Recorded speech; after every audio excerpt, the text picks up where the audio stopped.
안녕하세요, 윌레입니다. 오늘은 용인이시 묘역을 둘러보면서 뼈대에 있는 가문이라는 것을 생각해 보았습니다.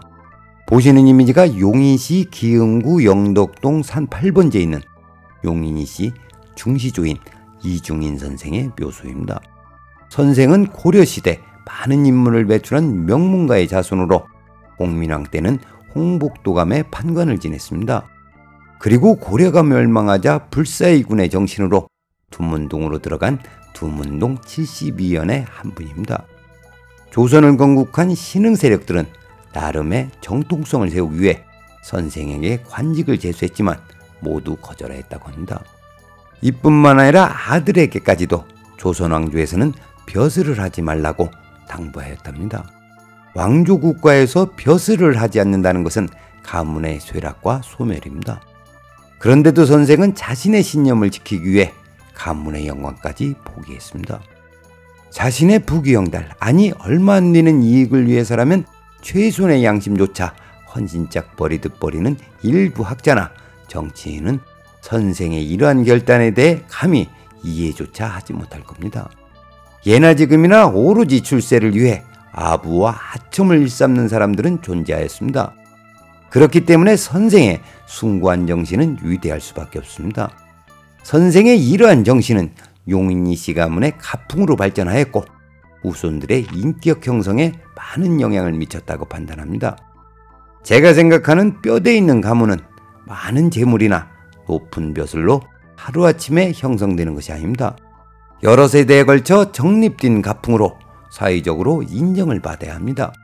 그러기 위해서는 가문 구성원 모두 인정하고 존경할 수 있는 정신적 지주가 있어야 하는데 용인이시 문중에서는 이중인 선생의 절개가 있었기 때문에 가능했다고 생각합니다. 그리고 선생에게는 두 아들이 있었는데 장남 이사영과 차남 이사위입니다. 보시는 이미지가 용인시 처인구 모현읍 매산리 산 108-1번지에 있는 차남 이사위 선생의 묘소입니다. 장남 이사영 선생은 부친의 유훈에 따라 조선 왕조에서는 벼슬을 하지 않았습니다. 그러나 차남 이사에는 고려 유신들의 간국권 청으로 벼슬길에 나갈 수밖에 없었다고 합니다. 그러나 부친의 유지를 받들지 못한 것에 대해서는 평생 한스럽게 여기며 살았다고 합니다. 지금부터는 풍수적 관점에서 말씀드리겠습니다. 이사희 선생의 묘소와 부친인 이중인 선생의 묘소는 풍수적으로 아쉬움이 많은 자리였습니다.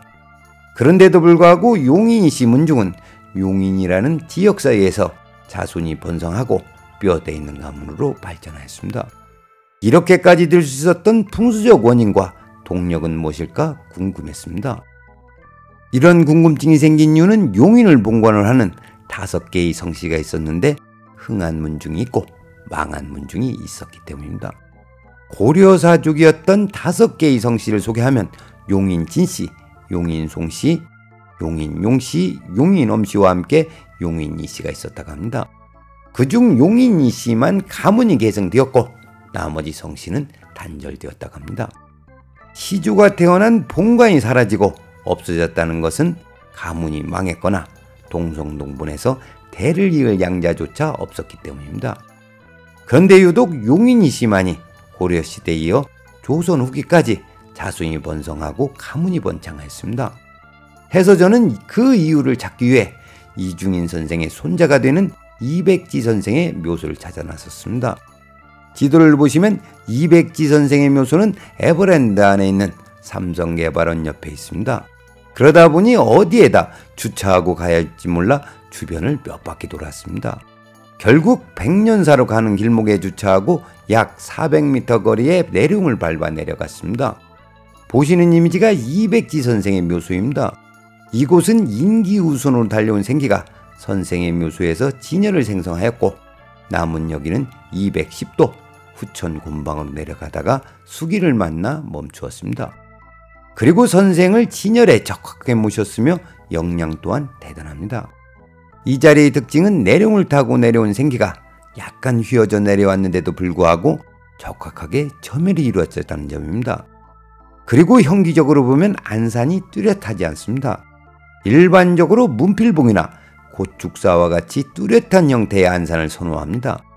그 이유는 안산이 문필봉이면 학자가 나오고 고축사가 있으면 고관대장이 나온다는 말이 있기 때문입니다.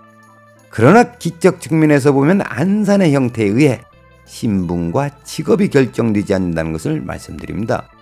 다시 말씀드리면 진열에 모셔진 이백지 선생의 묘수의 안산은 뚜렷하지 않습니다.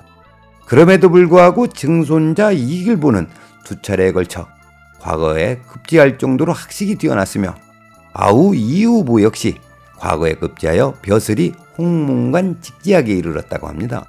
뿐만 아니라 증손자 이기, 이적, 이윤영 또한 문과 급제를 하였습니다. 이것으로 미뤄볼 때 안산의 형태에 따라 학자가 나온다거나 고관대장이 나온다고는 볼 수 없습니다. 마지막으로 고려호족이었던 용인시가 조선조에 와서도 여러 명의 정승판서와 70명에 가까운 급제자를 배출했다고 합니다. 용인시가 이렇게 많은 인물을 배출하고 또 뼈대 있는 가문으로 발전할 수 있었던 것은 이백지 선생의 음택발복 때문이라는 결론을 얻었습니다. 그럼 오늘의 이야기를 정리하겠습니다. 이백지 선생의 묘수를 둘러보면서 세상사에 인과의 법칙이 존재하듯 풍수에도 인과의 법칙이 분명히 존재한다는 것을 다시 한번 깨달을 수 있었습니다. 오늘은 여기까지 하겠습니다. 시청해 주셔서 감사합니다.